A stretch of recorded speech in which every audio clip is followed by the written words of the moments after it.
మెదక్ పట్టణంలో ఏదైతే ఘటన జరిగిందో చాలా బాధాకరం, దురదృష్టకరం.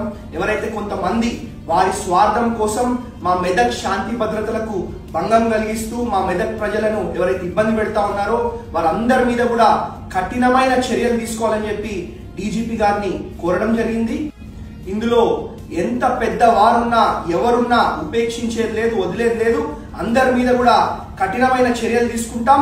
మా మెదక్ ప్రజలు సుఖంగా సంతోషంగా ఉండే విధంగా మేము వ్యవహరిస్తామని చెప్పి అందరు కూడా మరి తెలియజేసుకుంటూ, అదే విధంగా మరి ఈ సోషల్ మీడియాలలో తప్పుడు పోస్టులు పెడుతూ మరి ప్రజలని భయాందోళనకు గురి చేసే ఒక ప్రయత్నం కొంతమంది చేస్తా ఉన్నారు. వారందరూ కూడా తక్షణమే అది ఆపివేయాలని చెప్పి మరి కోరుతూ తెలియజేసుకుంటూ, అదే విధంగా ఇవాళ నల్లపోచమ్మ బండ్ల పండుగ, అదే విధంగా బక్రీద్ పండుగ కూడా మరి ప్రజలకు ఎటువంటి ఇబ్బంది కలగకుండా మరి చర్యలు తీసుకోవాలని చెప్పి పోలీస్ డిపార్ట్మెంట్ ని కూడా మరి కోరడం జరిగింది.